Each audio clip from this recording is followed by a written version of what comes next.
Welcome to Map Your Mind. Travel through the world with your brain. Switzerland, a land where mountains pierce the sky like ancient guardians, where lakes shimmer like pieces of fallen sky, and where valleys cradle villages that seem untouched by time. Here, the air carries the scent of pine and fresh snow, and the silence of nature is broken only by the sound of cowbells in the distance. Long before Switzerland became a modern nation, this land was shaped by ice and stone. The mighty Alps, carved by glaciers millions of years ago, formed natural barriers that protected and defined the people who lived here. In the shadow of these peaks, small communities grew, hardy, self-reliant, and deeply connected to the land. The earliest known settlers arrived during the Neolithic era, farming fertile valleys and fishing in crystal-clear lakes.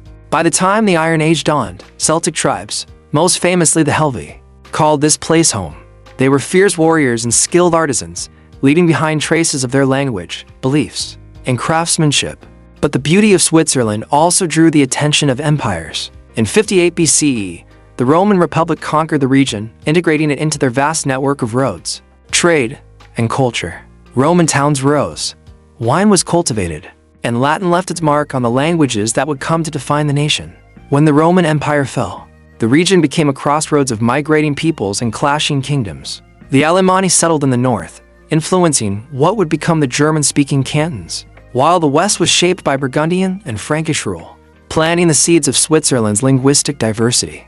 By the Middle Ages, Switzerland was not yet a single country, but a patchwork of territories ruled by dukes, bishops, and local lords. Life in the mountains demanded cooperation, and in 1291, three small cantons, Uri, Schwyz, and Unterwalden, swore a mutual defense pact. This alliance, forged in the face of Habsburg expansion, became the legendary birth of the Swiss Confederation.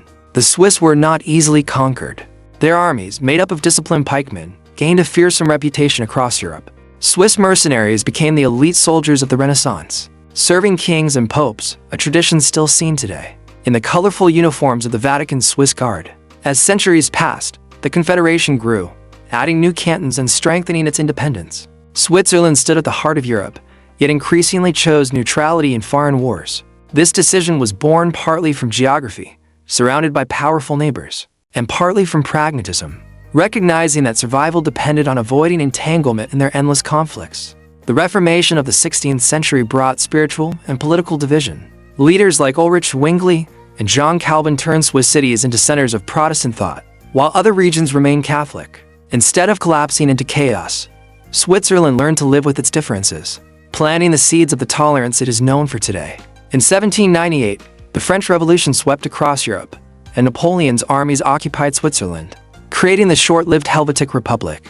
Though the experiment in centralized government failed, it set the stage for modern reforms. After Napoleon's fall, Switzerland regained independence and, in 1848, adopted a federal constitution, uniting the cantons into a single state while preserving their autonomy. From then on, Switzerland became a symbol of stability.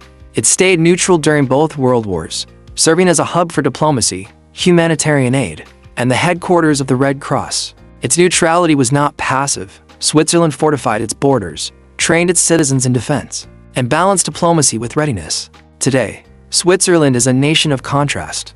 It is home to ancient traditions, like the alpine descent of cattle, when cows are adorned with flowers, and cutting-edge innovation in banking, watchmaking, and pharmaceuticals. Its four official languages, German, French, Italian, and Romansh, reflect centuries of cultural blending. Its cities, from Zurich to Geneva, are global hubs, yet its mountain villages feel like living postcards from another era. Switzerland's landscapes are as much a part of its identity as its people. The Alps and Jura Mountains not only attract travelers from around the world, but also shape the national character, resilient, disciplined, and quietly proud. From skiing in the winter to hiking in the summer, life here flows with the rhythm of the seasons. But Switzerland faces modern challenges too. Balancing economic growth with environmental protection is a constant priority. The melting of glaciers due to climate change is both a local and global concern, threatening water supplies and the beauty that draws millions each year. Yet Switzerland remains committed to its principles, neutrality, democracy, and unity through diversity. Its model of direct democracy, where citizens vote on national issues several times a year, ensures that the voice of the people remains at the center of governance. This is Switzerland, a country that proves peace is not weakness, that small nations can hold great influence, and that the blending of cultures can create harmony rather than conflict. It is a place where history is carved into stone peaks, where innovation flows alongside glacial rivers, and where the past and present meet under the same clear mountain skies. Fun fact, Switzerland is home to over 7,000 lakes, meaning you're never more than about 10 miles from one. No matter where you are in the country, where will your mind travel next?